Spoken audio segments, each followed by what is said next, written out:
ဒါကတော့ကျွန်တော်စမှုပကံဒါဒီ3ရောက်ကျော်လာကျူပေးတာဗျာနော်မနက်4နာရီထိုးတဲ့ကျွန်တော်ဒါကျွန်တော်လာကျူပေးတာရောက်ခဏနေပြီမင်း20အစိတ်လောက်ပဲလို့တော့အမြန်လမ်းကိုရောက်ခဏကြခါမှမသွားပြတော့ဘူးဗျကဲအဲ့တော့ကာသမားတွေဘိုးကတာရတယ်ဆိုတာဘယ်လိုပြောတာလဲဒီမှာကြည့်ကျွန်တော်မှအမြန်လမ်းပေါ်မှာမနက်9လိုက်ထိုးကနေတယ်ကျွန်တော်မောင်းလာမိနစ်40လောက်မောင်းတော့အမှနိုင်တယ်ကြည့်လိုက်တော့နော်ပြောရင်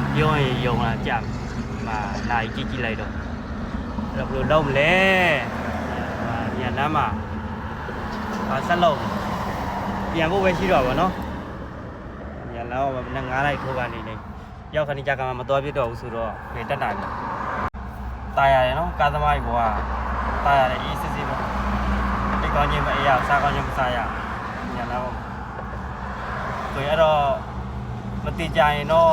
နောက်တစ်ခုကမတိကြရင်တော့မပြောနဲ့ပေါ့နော်အဲ့ဒါအကောင်းဆုံးပဲဘာလို့လဲဆိုတော့ကျွန်တော်တို့ကချိန်နဲ့ခါနဲ့ပေါ့နော်မတော်ရဘူးဆိုတော့ကျွန်တော်တို့အေးရေးလေးပြည့်တယ်ပေါ့နော်တကယ်4နိုင်လို့လည်းကျွန်တော်ထလာရောက်ခဏကြတော့သူတို့ကမတော်ပြတော့ဘူးအဲ့တော့ကာသမားကြီးဘောကတာရဆိုတဲ့အကြောင်းသူပြတာโอเคအလုံးမပိုက်ပါဗျာနော်မတော်ပြတော့လည်းပြန်ရတာပေါ့နော်တကယ်စောစောစီစီဆင်မပြေဘူးနော်ဆင်မပြေနေဘူးဒါလေးကတော့ဒါကာသမားတိုင်းကြုံတွေ့ရမယ့်အရာလေးတစ်ခုဖြစ်တယ်ဗျဘာဖြစ်လို့လဲဆိုတော့ကာသမားတော်တော်များများဒီလိုမျိုးကြုံကြမှာပဲကျွန်တော်လည်းကြုံဘူးတာပဲအဲ့တော့ဒါကတော့အပြစ်တော့မပြောပါဘူးဗျာနော်သူတို့လည်းဆင်မပြေလို့မတော်ပြတာဖြစ်မှာပေါ့โอเคအဲ့တော့ကျွန်တော်တို့ဒီကာသမားတွေကအေးပြနိုင်ရမယ်စားတော့ချိန်မမှန်တာတွေအားတွေတော်တော်များများကြုံတွေ့ရတယ်ပေါ့နော်ကာသမားတိုင်းပဲ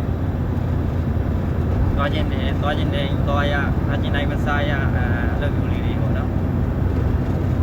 အဲ့တော့ဒါကျွန်တော်စုံပကာကနေပြန်နေမာရှောင်းပြန်နေပေါ့နော်โอเคအဲ့တော့အားလုံးပဲမင်္ဂလာပါခိုင်းနိုင်ငံနေရာနဲ့ကားငါးဝတ်ဆောင်မှုပြီးပါတယ်ဗျာနော်မတိကြရင်တော့မခေါ်ပါနဲ့နော်